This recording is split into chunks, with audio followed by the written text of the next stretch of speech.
د قام او د ولس په غم ککړ مې څوک ونه لید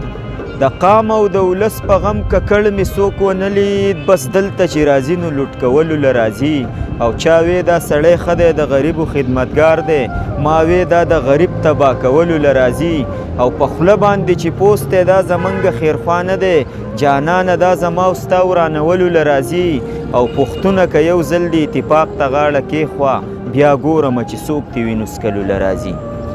او غزل به راته ووایم چې اخیر به ځي که ډېر حقونه د هر چا ونسي اخیر به ځي که ډېر حقونه د هر چا ونسي او چا له اختیار نشته چې لاسو کې دنیا ونسي او چې د غریب په حق دې خپې یخې دې پورته خیجې داسې څوک شته چې یوه ورځ به لاره ستا ونسي او د تکبر جامې د تن سره وفا نه کوي هله به پوهه شي چې کله دې کټ ملا ونسي داسې وخت تیر که چې د نوم په ټول جهان کې یاد شي چې لوی واړه درته لاسونه په دوا ونسي او انوره څه چې دې کرلي نو هغه به ریبې بد به تیاره نسي او ښه به دې رڼا ونسي